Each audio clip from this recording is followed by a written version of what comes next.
por tus pasos que vigilan, por la forma que... Queridos compañeros y compañeras, agradezco esta generosa invitación de José Domingo a nombre del CRIC para participar de esta grandiosa celebración.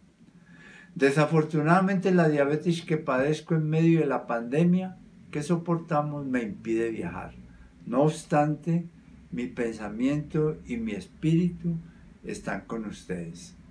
Tengo la certeza de que el CRIC saldrá fortalecido de las deliberaciones y se delinearán nuevas estrategias políticas para acompañar a aquellas comunidades, pueblos y organizaciones indígenas de Colombia que se encuentran agotadas, muchas al borde de la extinción, por la racha de violencia que experimentan. Me han pedido un saludo y algunas reflexiones sobre aquellos hechos que yo considerara más significativos en la historia del CRIC en estos 50 años de vida. Y a ello me empeñaré con mucho entusiasmo, pues esta conmemoración es una importante cita con la historia y la memoria, y es la ocasión más propicia para abarcar con la mirada todo el cúmulo de luchas indígenas en estos 50 años de vida del CRIC, la organización indígena más definida y emblemática de Colombia, cuya existencia ha sido el desafío ideológico y político más significativo de la multiculturalidad del país. Quiero entonces con estas notas, improvisadas en un remedio de tulpa, hacer un homenaje al CRIC, poniendo un granito de arena para mantener viva una memoria que es fundamental para la sobrevivencia cultural de un pueblo, por aquello de que el olvido es el triunfo definitivo de los enemigos. Enemigos que por medio de la violencia y la exclusión han causado heridas que lesionan la memoria, poniendo en práctica el conocido proverbio de Orwell, de que quien controla la memoria del pasado, controla también el futuro. Y es que los poderosos de ayer y de hoy deforman los acontecimientos con el fin de imponer su propio relato. Esta historia que hoy revivo con ustedes tuvo sus orígenes aquí en el Cauca, una región caracterizada por enérgicos levantamientos protagonizados por sus pobladores ancestrales contra los poderes que los habían dominado durante varios siglos. Fueron alzamientos de naturaleza insurreccional, ya que se dirigían contra gobiernos que representaban los intereses de gamonales, terratenientes y del clero, que en casi todas las zonas estaban aliados o eran los mismos. La movilización política de los indígenas del Cauca se inicia a finales de los años 60 en un contexto generalizado de lucha por la tierra en Colombia y en momentos en que la situación social y económica de las comunidades indígenas se había vuelto insostenible por la falta de tierras. En esto, su situación no se diferenciaba de la que padecían los campesinos, pero a diferencia de estos, los indígenas no luchaban por cualquier tierra. Para ellos era fundamental volver a tener dominio sobre el territorio de sus ancestros, para liberarse de la humillante opresión que sufrían precisamente por encontrarse marginados de su territorio. En Colombia hay muchos pueblos y comunidades que no tienen asegurada la tierra y el territorio. Solo unos pocos pueblos que sobrevivieron a la conquista y llevaron a cabo con éxito estas luchas por la tierra están mejor y gozan de cierto bienestar, aunque no hayan logrado erradicar totalmente la pobreza. En este contexto es importante recordar que fueron los indígenas en el Cauca los que protagonizaron las contiendas por la tierra y los que, aun con grandes pérdidas en vidas humanas, lograron con éxito hacerse a la tierra de sus mayores, se sacudieron el yugo de los gamonales y de la iglesia, y eliminaron los sistemas de terraje y otras formas de explotación. En corto, derrotaron a los terratenientes y gamonales, superaron sus aprietos materiales y avisoraron el futuro con optimismo. Hoy enfrentan otros problemas y el eje de sus movilizaciones se ha desplazado hacia la búsqueda de espacios propios de representación política, hastiados de que sean fuerzas ajenas las que condicionen sus planes de vida y determinen sus agendas políticas. Esta decisión de tomar el futuro en sus manos condujo a que aquellos partidos con un marcado sentido autoritario y antidemocrático de su práctica política decidieran ignorarlos cuando entendieron que no podían cooptarlos. Lo retorcido de estas fuerzas políticas ajenas es que buscan privar y excluir justamente el espacio público y político en el cual se toman las decisiones, se ejerce el poder y se discuten los asuntos de la vida política y social. Ignoran la bella enseñanza de Gandhi de que no hay que apagar la luz de los otros para lograr que brille la nuestra.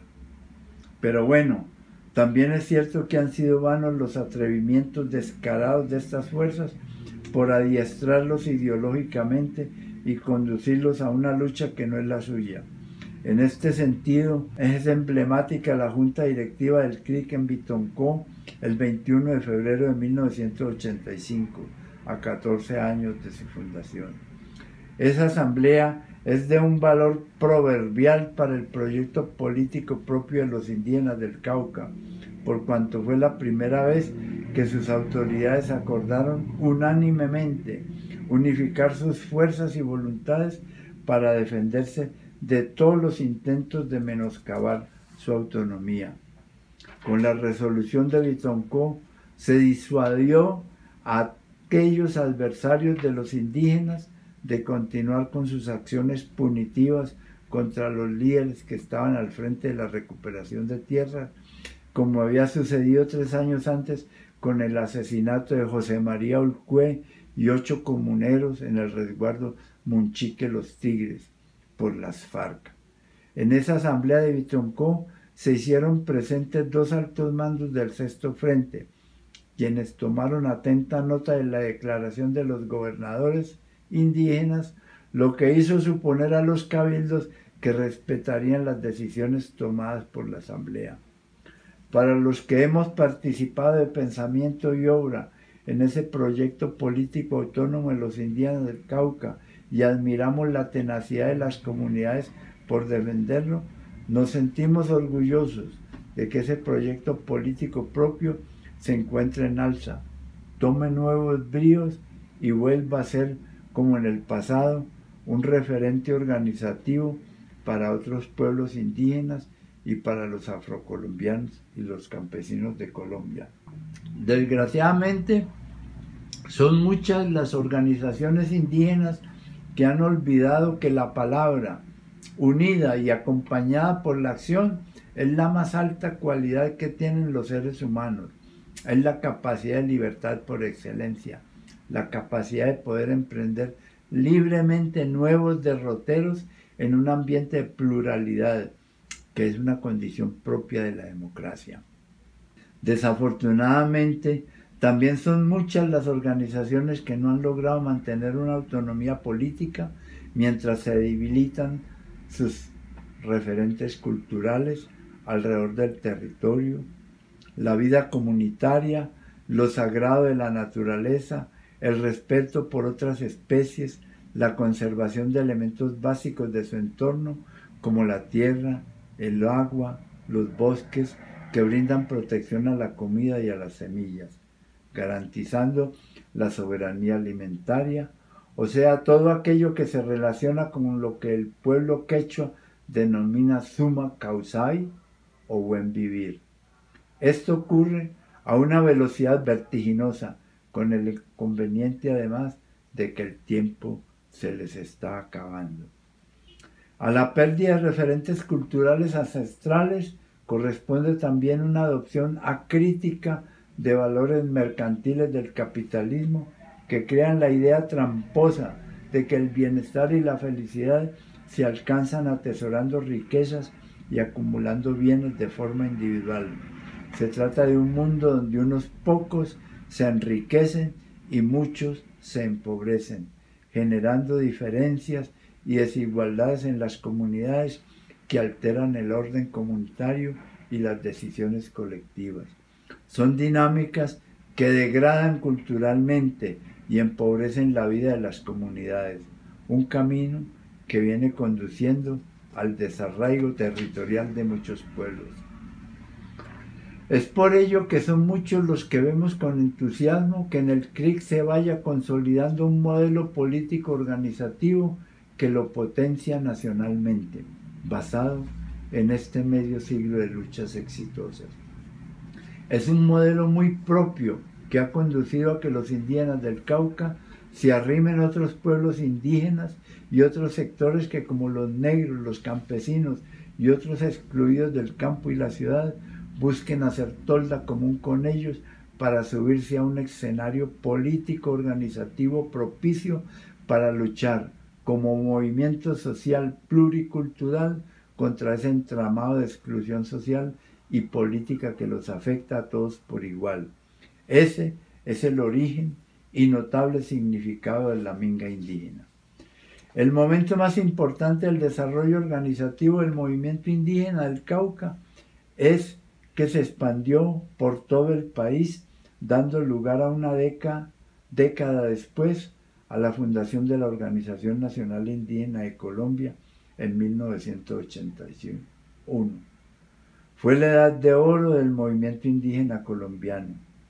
Años extraordinarios de ascenso organizativo y cualificación política, durante los cuales se fundaron la mayoría de las organizaciones regionales y zonales que hoy existen en el país.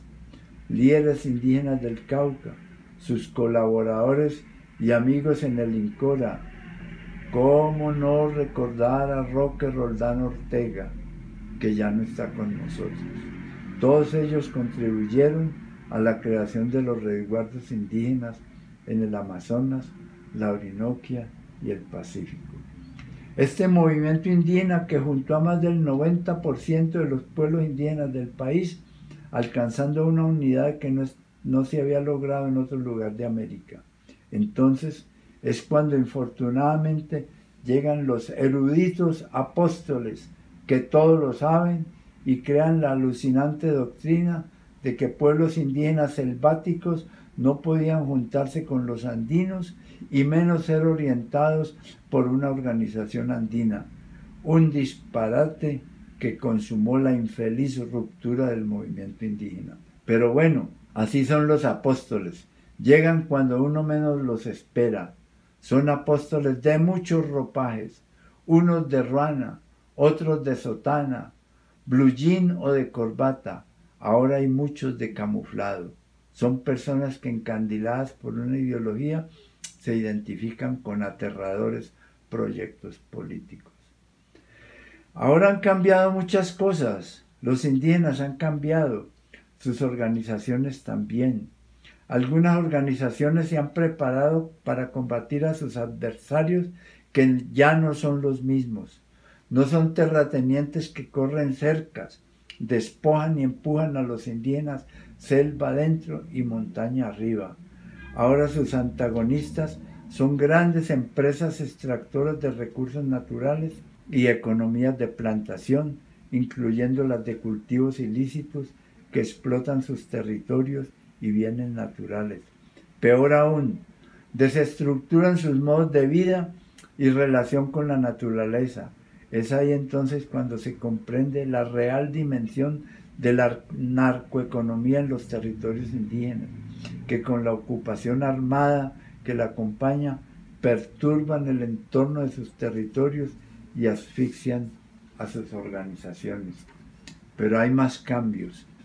Anatolio Quirá me manifestó en vida, cuando fue presidente de la UNIC, su preocupación por la transformación que venía presentándose en algunas organizaciones, debido a que sus líderes se habían convertido en modernos profesionales de la política que representaban autónomamente a sus pueblos. Anatolio, el más notable líder orgánico que he conocido, era de la idea que la modernidad capitalista les había jugado una mala pasada a las organizaciones con estos nuevos liderazgos que a menudo se distancian de sus pueblos y terminan desfigurando la dimensión real de sus comunidades, alejándolos espiritualmente de ellas.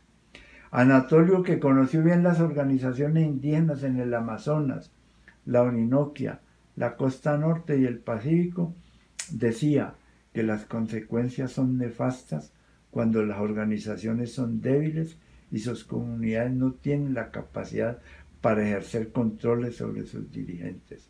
Él, un hombre curtido en la lucha por la tierra en su resguardo de Puracé, y había pagado con cárcel la osadía de arrebatarle la tierra a los gamolares de la región, echaba mucho de menos aquel altruismo de los líderes históricos que orientaron la lucha por la tierra en la zona andina, prestando un servicio a sus comunidades y renunciando de antemano a cualquier reconocimiento material, lo que nos enseña que el liderazgo no solo es poder, es ante todo responsabilidad. Quizás Anatolio estaba exagerando, pero tenía buen olfato, malicia indígena que llaman hoy, para darse cuenta de que el poder que brinda la representación política sin controles abría muchas puertas para torcidas operaciones. El caso de un reconocido líder indígena que fue judicializado por enriquecimiento ilícito, siendo un alto funcionario público de Bogotá, le daría posteriormente la razón. Los colaboradores de entonces, Pablo Tatay, Edgar Londoño, Graciela Bolaños, Alejandro Ávila, Henry Caballero y otros que estuvieron al lado de estos líderes históricos, saben de qué estoy hablando.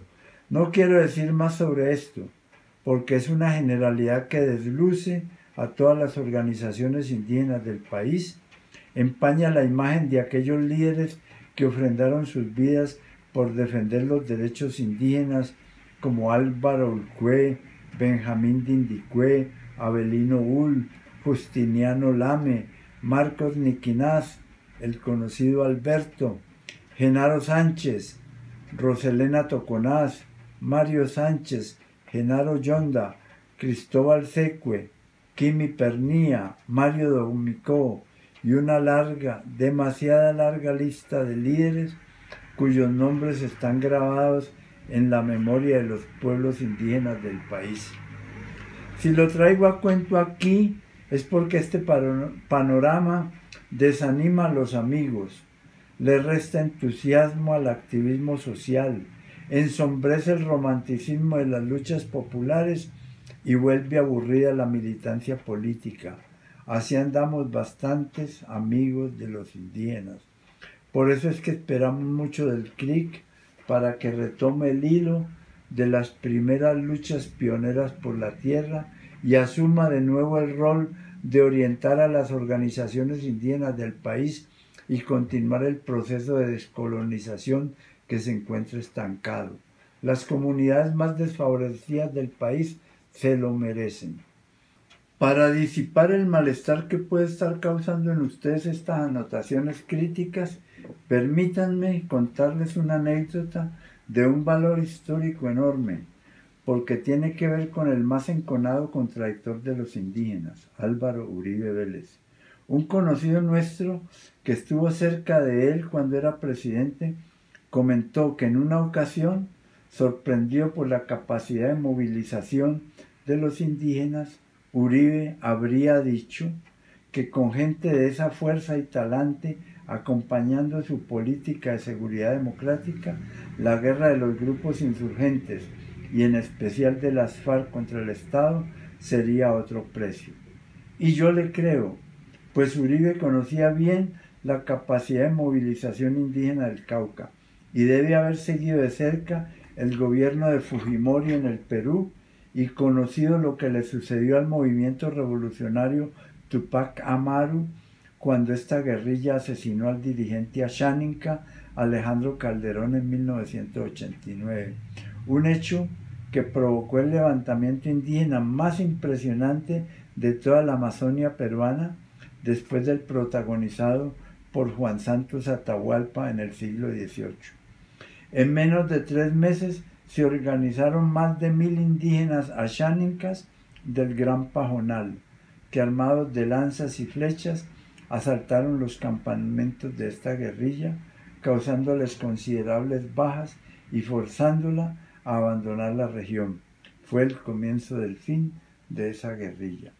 También Uribe tuvo que haber oído hablar del movimiento zapatista en Chiapas y de otras insurrecciones de carácter étnico en el mundo que amenazaron con despedazar estados. Sobre todo, tuvo conocimiento de lo que sucedió en el Cauca con el movimiento armado Quintín Lame, que surgió para frenar el asesinato de líderes indígenas durante la lucha por la tierra, pero que para nadie es un secreto que los grandes enfrentamientos los tuvieron con el Sexto Frente de las FARC, después de que este grupo asesinara en 1982 a Ramón Julicue, líder indígena nasa del resguardo de San Francisco en el norte del Cauca, y a su hijo. Esta fue la gota que colmó el vaso, pues habían sido muchos los abusos que este frente había cometido con los indígenas. También había sucedido en Planadas, Tolima, cuando las FARC asesinaron a una familia indígena nasa acusada de ser informante del ejército. Esto ocurrió en los años 60 durante la Operación Marquetalia. Los nasa crearon un grupo de autodefensa indígena con 150 hombres que desataron una guerra contra las FARC que duró casi 20 años. Lo mismo ocurrió en Ortega, cordillera occidental del Cauca, con también indígenas nasa. Allí en el 2003 se desmovilizaron 160 combatientes de estas autodenominadas autodefensas campesinas de Ortega, poniendo fin a cerca de 4 décadas de actividad armada contra las FARC. En estos dos últimos casos, el ejército les facilitó la tarea a los indígenas, proveyéndolos con armas y material de intendencia, lo que llevó a que las FARC hicieran circular la inexacta idea de que se trata de bandas paramilitares del Estado. Levantamientos étnicos armados no son entonces nada nuevo en Colombia, y aunque ya los indígenas no están para meterse en más guerras, y sería lamentable que volvieran a levantarse en armas, uno no puede pronosticar cómo reacciona un pueblo cuando es agredido, ofendido y experimenta que sus derechos y dignidad son atropellados impunemente. Lo que llegué a entender en los años que acompañé al CRIC es que el temperamento de los nasa no acepta sometimientos. Prefieren luchar, aún hasta el sacrificio. De esto dan cuenta muchos españoles que dejaron sus vidas en territorio paez durante y después de la conquista. Por eso es que lo que sucede en el norte del Cauca actualmente, con el asesinato de líderes indígenas, enciende las alarmas. Y aunque parece prudente la actitud de los indígenas, a muchos extraña el silencio. Retumba con dolor la frase pronunciada por la gobernadora de Tacuelló, Cristina Bautista, pocos días antes de su asesinato. Si nos quedamos callados, nos matan. Pero si hablamos, también. Entonces hablamos. Y a los grupos armados les decimos que esta es nuestra casa y no son bienvenidos. Pero bueno, son a ustedes a los que se les ha manchado la honra y pisoteado el orgullo y dignidad. Y no somos quienes para juzgarlos o pedirles otro tipo de acciones. Quiero por último recordar otro de los enormes logros del CRIC, cuando después de la Asamblea Nacional Constituyente del 91, la dirigencia del CRIC planteó la idea de conformar una organización política indígena para protagonizar un desarrollo político propio. Se consideró una propuesta escandalosa. Esto también ha cambiado y el Cauca ha tenido desde entonces una representación sólida en el Congreso de la República. Todos estos avances han puesto también de moda a los indígenas y no resulta raro que en ciertos espacios modernos occidentales surjan discursos que construyen una cosmovisión indígena de salón, donde muchos amigos de lo étnico exhiben unos malabarismos ideológicos curiosos que mezclan marxismo, catolicismo o ecologismo con arcaísmos rurales indianistas y mitos indígenas sobre los vínculos del hombre con el cosmos. Estas elucubraciones posibilitan la configuración de doctrinas esotéricas que permean al mundo indígena, confundiéndolo. Sobre todo reproducen aquellas visiones coloniales del buen salvaje. Al fin y al cabo, hablar a nombre de las culturas de los indios después de la película Avatar ha sido una buena fuente de capital simbólico. Un inconveniente de estas enseñanzas es que le asignan a los indígenas roles que ni siquiera se han imaginado. Aquella alucinante idea, por ejemplo, de que los indígenas tienen la respuesta para enfrentar la crisis civilizatoria de los últimos tiempos, o la clave para detener el cambio climático que amenaza con arrasar todas las formas de vida en el planeta. Es una idea que, además de ser abusiva, es barata y poco seria, pues no les resuelve nada, ni a los indígenas ni al país. Sin embargo, a muchos indígenas los han subido a ese escenario para capitalizar políticamente la crisis ambiental global. Esto es, disculpen que lo diga, una utilización oportunista de los indígenas y sus logros políticos y sociales. Pero esto también les saldrá mal, porque afortunadamente existe ese pragmatismo indígena que deja sin piso propuestas demagógicas. Algo que aprendí de los indígenas del Cauca es que no se movilizan fácilmente por ideas abstractas y pugnas ideológicas que no tienen sentido y han conducido, es así, a fragmentar al campo popular, arrastrando a muchos movimientos sociales al fracaso, como ocurrió con el movimiento campesino de los años 70. Trino Morales, el flamante secretario indígena de la NUC, que espero se encuentre aquí y gozando de buena salud, sabe de qué hablo.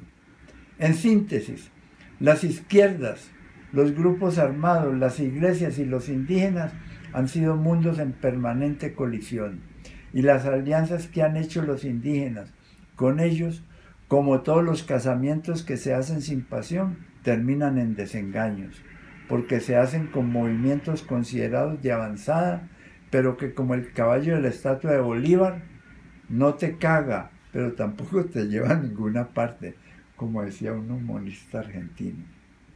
Para terminar, y me disculpan por esta larga intervención, voy a leer unos párrafos de lo dicho en el 40º aniversario del CRIC.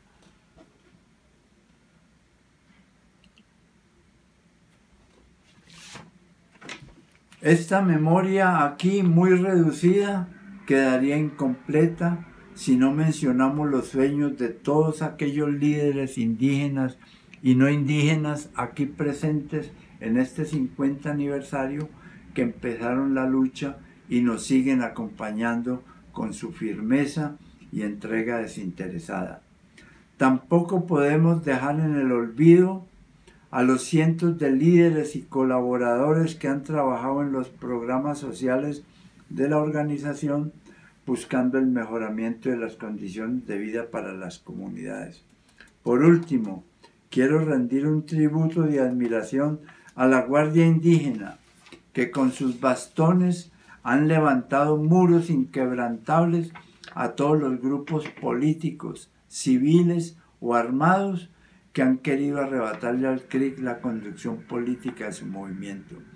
De todos estos hombres y mujeres ejemplares, aprendimos a erradicar de nuestras vidas el egoísmo, la insolidaridad, la mezquindad y el individualismo, y a ratificar día a día el compromiso y voluntad de lucha y resistencia de las comunidades.